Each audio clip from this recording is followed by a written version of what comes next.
J'en suis à la dernière vidéo de cette série sur les énergies moteurs.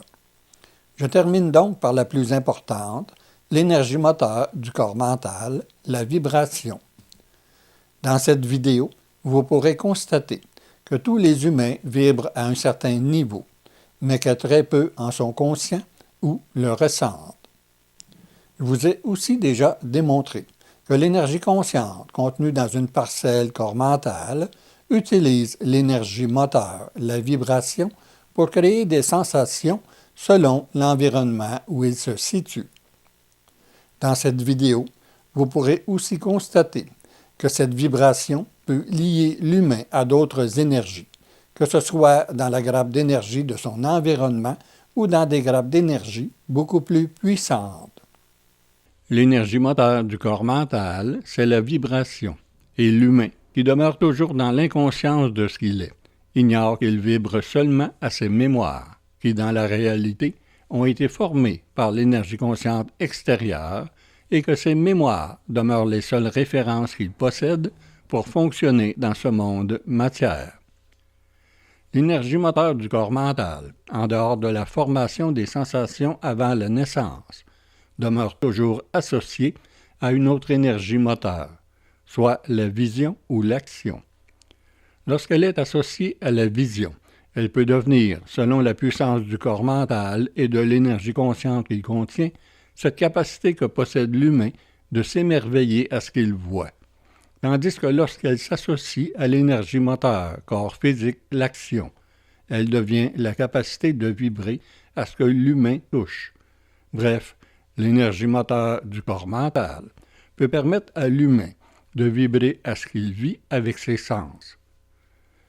Je vous ai déjà mentionné qu'à la naissance de l'enfant, c'est l'énergie consciente extérieure qui vibre à ce monde extérieur dans lequel cet enfant débute sa manifestation matière. D'ailleurs, l'humain, lorsqu'il est à quelques mois de sa naissance, sa vision ne possède pas encore de lien avec les formes psychiques, et il demeure encore lié à l'énergie consciente du corps mental. Cette énergie consciente demeure directement liée à la vibration qui commence à se développer, et l'enfant vit totalement cet émerveillement. D'abord, lorsqu'il voit pour la première fois le visage de sa mère, ou si vous jouez à cache-cache avec lui. Et le rire qui ressort de cet émerveillement est la manifestation de cette énergie, vibration. En vieillissant, le rire change aussi, et il peut provenir de l'énergie émotive physique ou psychique. Mais il peut encore provenir de l'énergie vibration lorsque l'humain, qui possède un corps mental puissant, vit un émerveillement soudain. Lorsque la pensée se forme, elle lie l'humain à des formes psychiques capables de récupérer cette puissante énergie. Et l'humain, qui ne ressent plus avec ses sens, devient coupé de sa capacité de vibrer. Plus jeune, j'étais aussi dans cette inconscience totale, et ce sont de puissants chocs d'existence qui m'ont amené à toucher à cette énergie moteur du corps mental. J'avais 38 ans, lorsque pour la première fois de ma vie, j'ai vibré fortement à une relation. Je ne savais pas ce que je vivais, et je pensais que j'étais malade, tellement cette énergie est puissante et ressentie par l'être dans sa totalité. C'est-à-dire que les trois quarts se sentent totalement remplis par cette énergie. Pour vous démontrer la puissance de l'énergie, la vibration, je vais vous raconter l'expérience que j'ai vécue. J'étais dans une pièce, seul avec cette personne qui a éveillé cette vibration.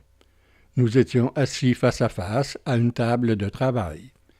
J'ai vu ses mains sur la table, et dans un geste spontané, j'ai pris ses mains. Soudainement, cette personne a disparu et la pièce s'est remplie d'une lumière que je n'avais jamais vue. Mais je savais qu'elle n'appartenait pas à ce monde.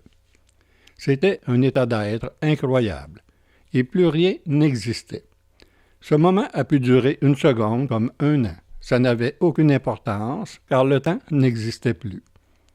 Quand tout est revenu à la normale, la pensée émotive a récupéré cette expérience, et j'ai pensé que j'étais en amour, et que c'était ça, l'amour. Les événements qui ont suivi cette expérience ont vite fait de me démontrer que ce que j'avais vécu n'avait rien à voir avec la forme amour, même si je ne comprenais absolument rien à ce que je vivais. Plus tard, j'ai compris que des événements antérieurs m'avaient éveillé à cette énergie consciente contenue à l'intérieur de mon corps mental, permettant un lien puissant avec l'énergie moteur du corps mental, la vibration. Et ce dont j'avais vibré n'était pas à cette personne, mais à ma propre énergie.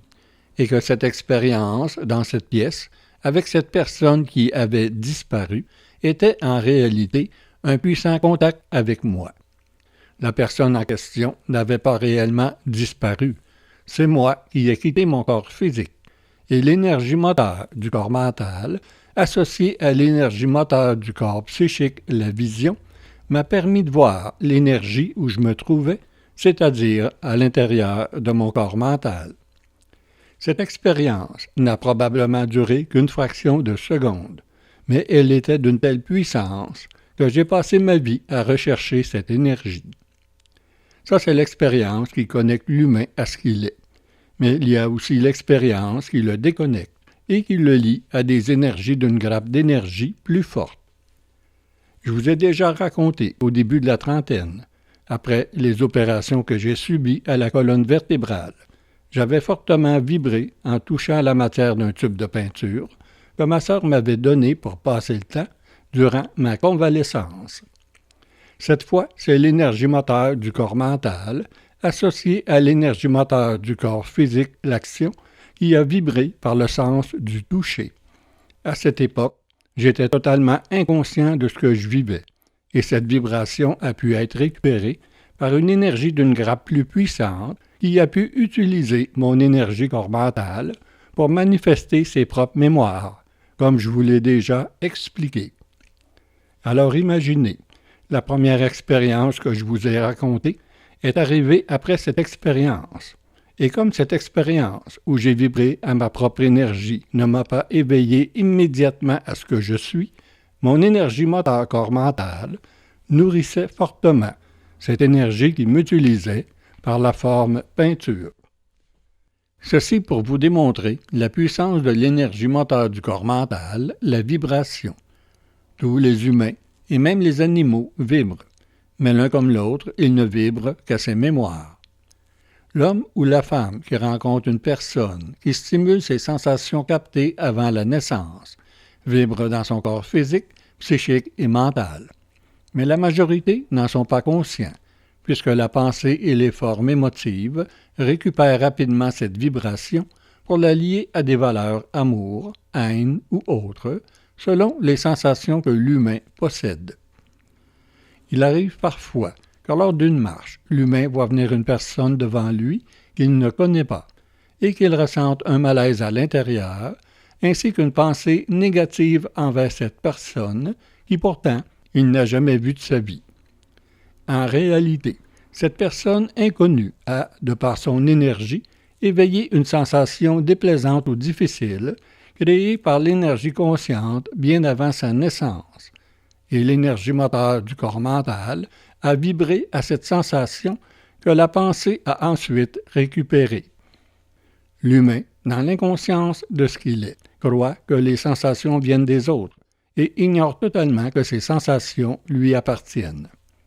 C'est aussi cette puissante énergie moteur du corps mental, la vibration, qui sera récupérée par de puissantes formes spirituelles lorsque l'humain possède un corps mental puissant, mais qui demeure dans l'inconscience de ce qu'il est.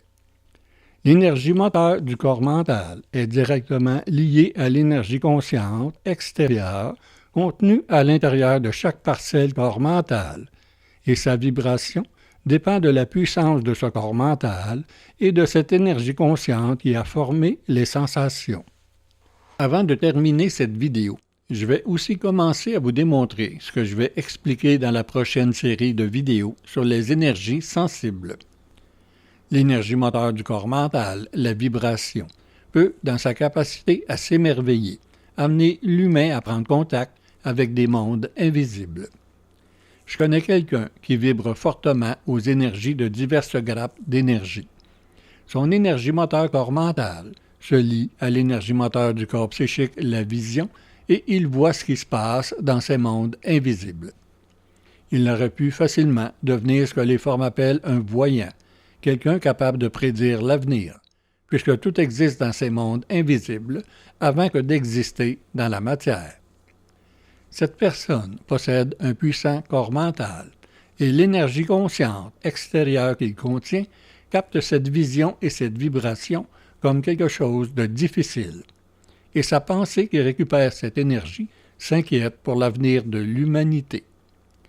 Pour d'autres personnes qui ne possèdent pas un corps mental aussi puissant, les formes psychiques récupèrent cette vibration et ces humains deviennent dans ce monde des voyants ou même ultra-voyants, capables de prédire l'avenir ou de vous montrer votre passé.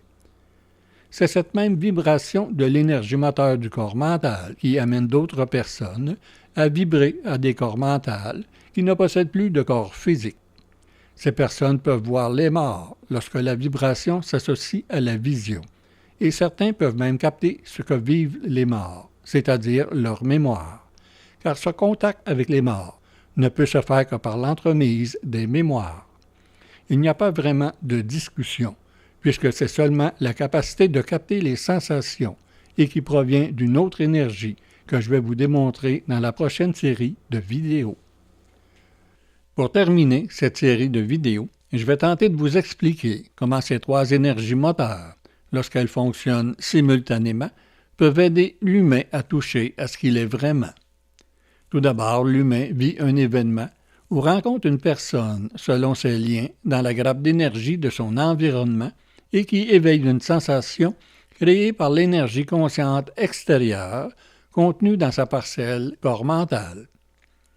L'humain, dans l'inconscience de ce qu'il est, ignore même que cette sensation existe et que cette sensation lui appartient. Dans sa pensée, elle provient de son environnement et il la ressentira comme un événement extérieur à lui-même, que ce soit difficile ou facile.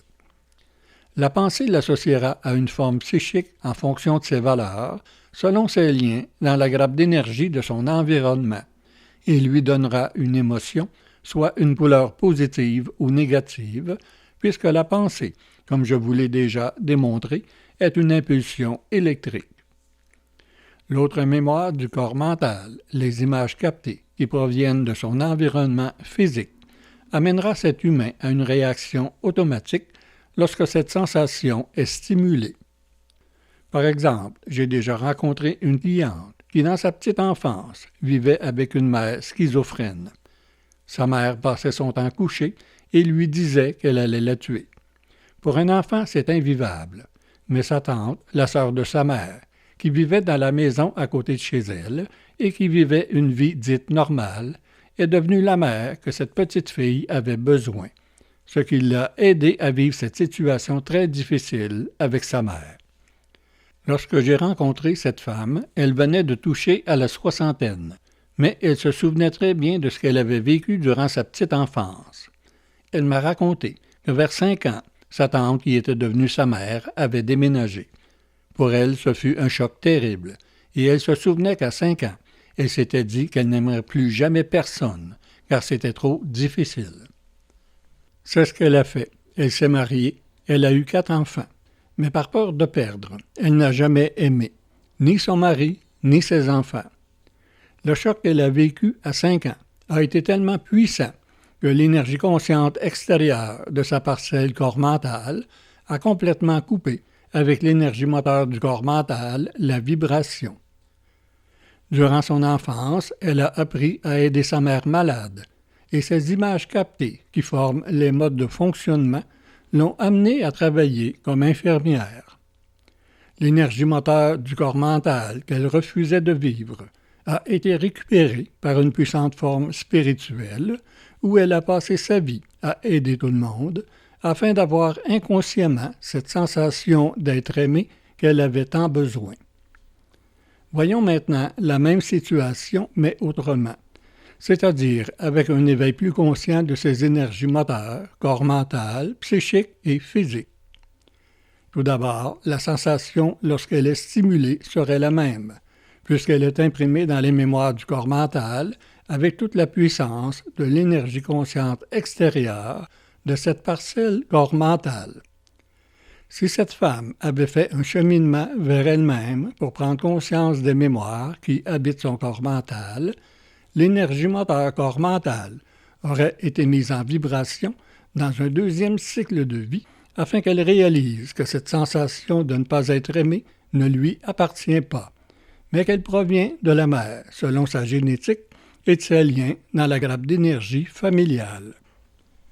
L'énergie moteur du corps psychique pourrait alors lui apporter la vision du comportement automatique associé à cette sensation, soit cette facilité à ne plus se lier à personne pour ne pas ressentir cette sensation trop difficile de ne pas être aimé. Lorsque cette action automatique qui provient des mémoires émotives du corps mental est stoppée par la conscience de ce que l'humain vit, il prend contact avec l'énergie consciente extérieure contenue dans sa parcelle corps mental et tombe dans la confusion. Ses modes de fonctionnement ne fonctionnent plus et il devient totalement vulnérable à cette énergie moteur du corps mental qui le fait vibrer à ses sensations. Ça, c'est la partie la plus difficile, car l'humain doit à ce moment demeurer dans cette confusion afin que l'énergie consciente extérieure, contenue à l'intérieur de son corps mental, puisse trouver son propre chemin et qui, en utilisant l'énergie moteur du corps psychique, la vision, lui montre ce qu'il vit. L'énergie moteur du corps physique pourrait alors se lier à cette vision et à la vibration de ce qu'il est afin de pouvoir lui donner cette possibilité de faire l'action qui convient à ce qu'il est vraiment. Et cette action se fera dans l'état de cette énergie consciente contenue dans la parcelle corps mental de chaque humain. Il ne serait alors pour cette femme plus possible d'aller chercher à l'extérieur ce besoin d'être aimé qui provient des sensations captées de sa mère bien avant sa naissance et qui s'est concrétisé vers l'âge de 5 ans lorsque sa tante, qui était devenue la mère et qui comblait ce besoin, a déménagé. Ceci termine cette série de vidéos sur les énergies moteurs. Si vous n'avez pas tout compris, ce n'est pas très important. Même l'intelligence artificielle ne comprend pas. Je vous ai dit que la prochaine série de vidéos serait sur les énergies sensibles. Mais ce ne sera pas maintenant. Je vais prendre une pause estivale afin de construire ces séries de vidéos qui demandent un travail énorme, puisque je pars de rien. Jusqu'à présent, je vous ai démontré la connaissance de l'humain dans un monde matière avec une énergie consciente extérieure seulement. Dans ces nouvelles séries de vidéos, je vais vous démontrer un autre monde, celui qui appartient à la conscience intérieure. Je vous dis donc à l'automne prochain